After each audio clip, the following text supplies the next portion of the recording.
Hello my dear friends, कैसे हो आप सब। आई होप आप सब अच्छे होंगे। आज जो मैं आपको टॉपिक करवाने जा रही हूँ वो आपका बीएड फर्स्ट ईयर का है। सेकंड सब्जेक्ट जो आपका है कंटेम्प्रेरी इंडिया एंड एजुकेशन का फर्स्ट टॉपिक है कॉन्करेंट स्टेटस ऑफ एजुकेशन, शिक्षा की समवर्ती स्थिति।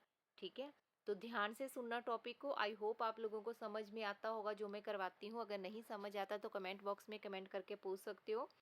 अगर वीडियो अच्छी लगे तो वीडियो को लाइक और चैनल को सब्सक्राइब करना ना भूलना, क्योंकि बीएड से रिलेटेड हर एक चीज़ और हर एक टॉपिक मैं इसी चैनल पर डालती हूँ। तो ज़्यादा से ज़्यादा बच्चों को शेयर करना। तो ज़्यादा टाइम वेस्ट ना करते हुए स्टार्ट करते हैं हम आज का टॉपिक।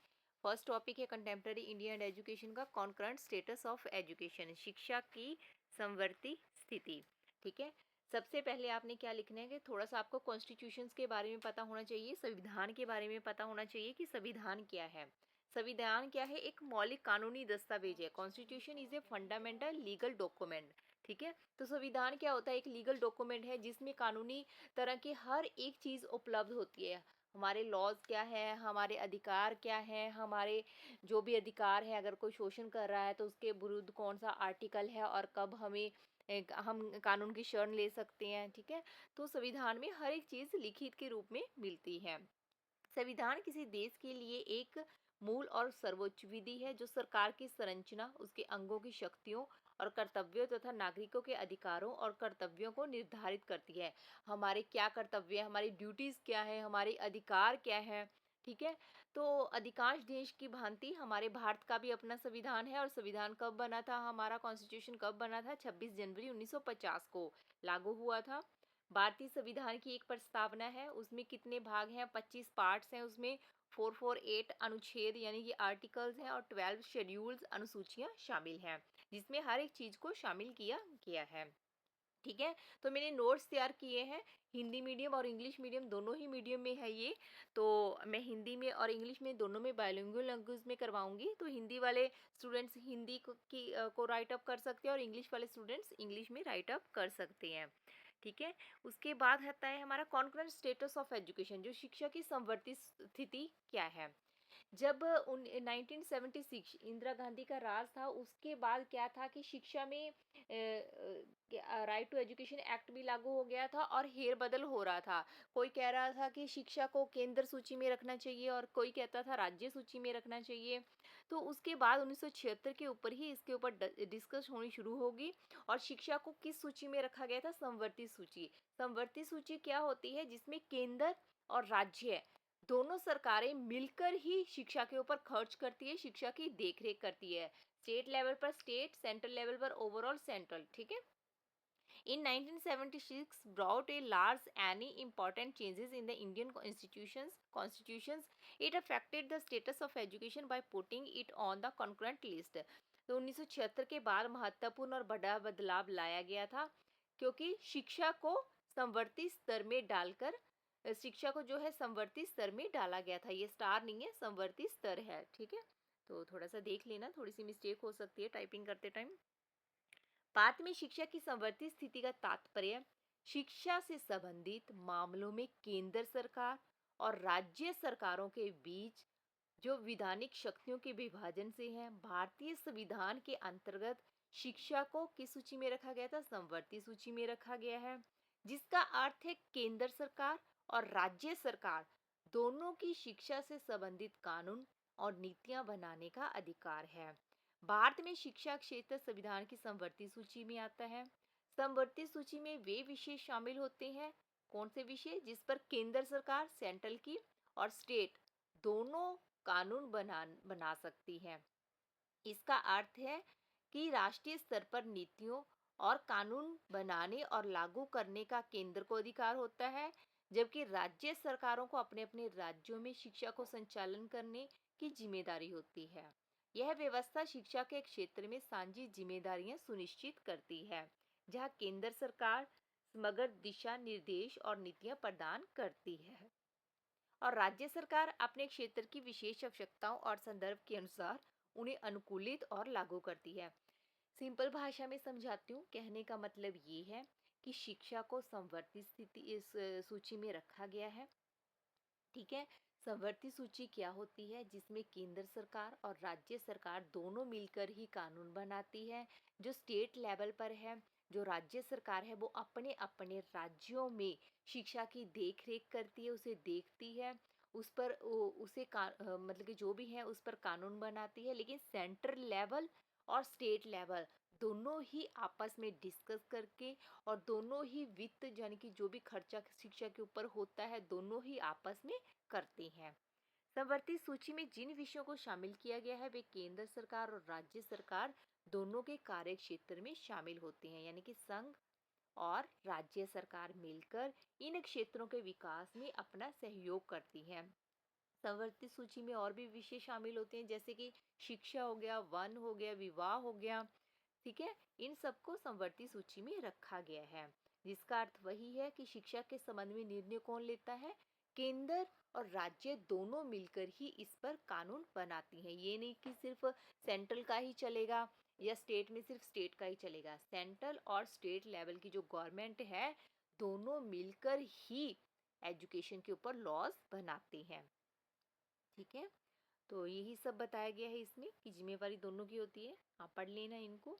इसके बाद इंग्लिश में भी मैंने यही चीज़ बताई है, सारा जो हिंदी में बता रखा है ना, ताकि आपके नोट्स अच्छे से तैयार हो जाए। और कई बच्चे मुझसे कहते हैं कि मैम आप कौन सी बुक से करवाते हो? मैं तो देखो अलग अलग बुक्स से ही राइट अप करके एक अच्छी तरह से नोट्स प्रिपेयर करवाती हूँ। आप मेरा मतलब सिर्फ यही है कि आपका कंसेप्ट क्लियर करवाना। चाहे आप लक्ष्मी पब्लिकेशन से कर लो, MS सचदेवा की बुक से कर लो, या वालिया की या मंगल की किसी भी बुक से कर लो, कोई भी टॉपिक कोई दिक्कत नहीं है जिसमें आपको समझ आता है। ठीक है, तो वीडियो को ज़्यादा से ज़्यादा लाइक शेयर करना। तो 42वें अमेंडमेंट में ये चीज़ रखी गई थी कि शिक्षा को समवर्ती सूची में रखा जाएगा। ठीक है, तो भारतीय संविधान के 7वीं अनुसूची संघ और राज्य यानी कि सेंट्रल और स्टेट के बीच जो शक्तियां बंटवारा करती है वो कौन सी है? एक तो सेंट्रल सूची होती है, एक स्टेट होती है, एक कॉन्करेंट। तो शिक्षा को किस में रखा गया है? थर्ड, जो समवर्ती सूची है, कॉन्करेंट लिस्ट में रखा गया है। कॉन्करेंट लिस्ट का मीन क्या होता है? Both centre and states can legislate और any aspect of education to the primary to university level. In case of dispute, central government will have overriding authority.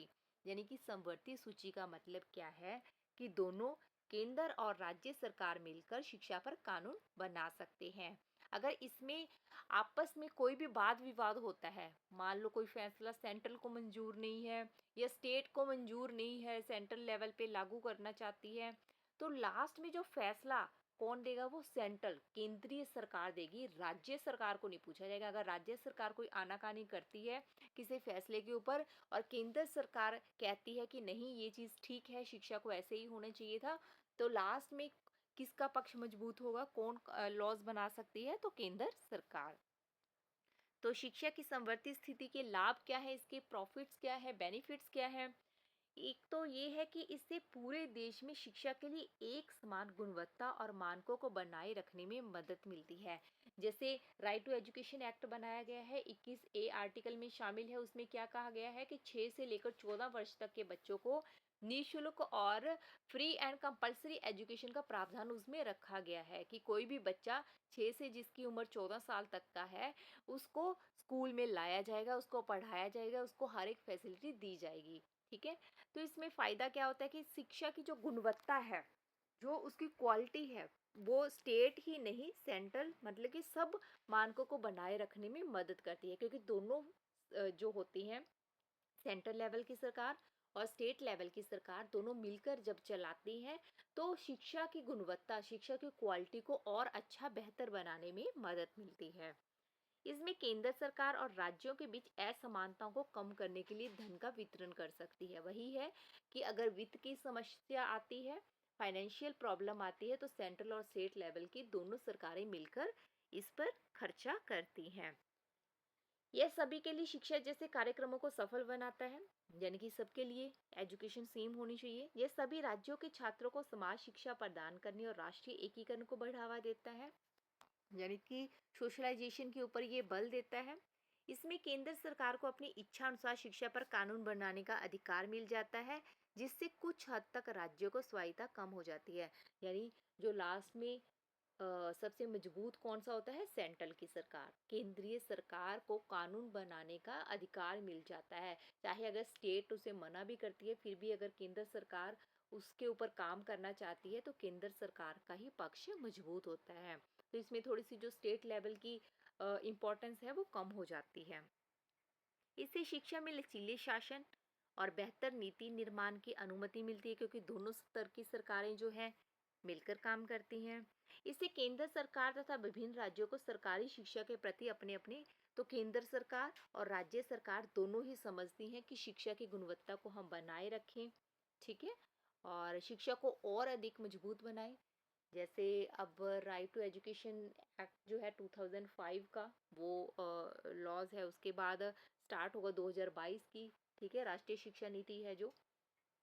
इससे केंद्र और राज्य दोनों सरकार आप अपने क्षेत्र के अंतर्गत आने वाली शैक्षिक संस्थाओं की निगरानी करती है तथा उनका मूल्यांकन करती है, साथ ही उन संस्थाओं से संबंधित समस्याओं का समाधान भी करती है। तो कहने का मतलब ये है कि अगर केंद्र ध्यान देती है और राज्य भी ध्यान देती है शिक्षा के ऊपर, तो शिक्षा को और भी अच्छा बनाने में मदद मिलती है। ये benefits of concurrent status of education, ये इंग्लिश मीडियम स्टूडेंट्स के लिए है, जो मैंने समझा दिया है आपको, ठीक है। लास्ट में कंक्लूजन निकलता है हमारा, क्या निकलता है कि भारत में शिक्षा की समवर्ती स्थिति देश की शैक्षिक नीतियों और प्रथाओं को आकार देने में केंद्र और राज्य सरकारों दोनों को साझा जिम्मेदारी को दर्शाती है। शिक्षा को समवर्ती सूची में रखकर संविधान राष्ट्रीय स्तर पर मानकों में एक रूपता सुनिश्चित करता है और साथ ही विभिन्न राज्यों की विविधता और स्थानीय आवश्यकताओं का भी सम्मान करता है। यह दोहरी भूमिका संतुलन को बढ़ावा देती है। यहाँ केंद्र व्यापक ढांचा और संसाधन प्रदान करता है और राज्य उन्हें क्षेत्रीय आवश्यकताओं के अनुसार अनुकूलित करते हैं। इस प्रकार शिक्षा की समवर्ती स्थिति न केवल एक संविधानिक प्रावधान है, बल्कि भारतीय शिक्षा प्रणाली में समानता, गुणवत्ता और समावेशिता प्राप्त करने का एक व्यवहारिक दृष्टिकोण भी है, ठीक है। तो शिक्षा की क्वालिटी को बढ़ाने के लिए, इंक्लूसिव एजुकेशन को बढ़ावा देने के लिए, बच्चों को अच्छा परिपक्व बनाने के लिए, स्वतंत्र हमारे भारत में आत्मनिर्भर बनाने के लिए, हम तभी आत्मनिर्भर भारत बना सकते हैं जब हम बच्चों को इंडिपेंडेंट अच्छे से उनके अंदर जो एजुकेशन की स्किल को डेवलप कर सकते। तो शिक्षा को जब समवर्ती स्थिति में शामिल कर लिया गया है, तो ये शिक्षा को गुणवत्ता को उभार कर हमारे सामने लाती है, ठीक है। आई होप आज का लेक्चर आपको समझ में आ गया होगा। अगर समझ में आ गया, वीडियो को लाइक करना ना भूलें, चैनल को सब्सक्राइब कर दें और बच्चों को भी शेयर करना, ठीक है। अगर किसी को कुछ समझ नहीं आता है या फिर कोई भी आपको दिक्कत आती है तो कमेंट बॉक्स में कमेंट करके मुझसे पूछ सकते हो। ये आप ही लोग आप लोगों के लिए ही मैं मेहनत करती हूँ, ताकि आपको कंटेंट जो है बीएड का टाइम टू टाइम मिलता रहे। Thanks for watching, have a nice day, thank you.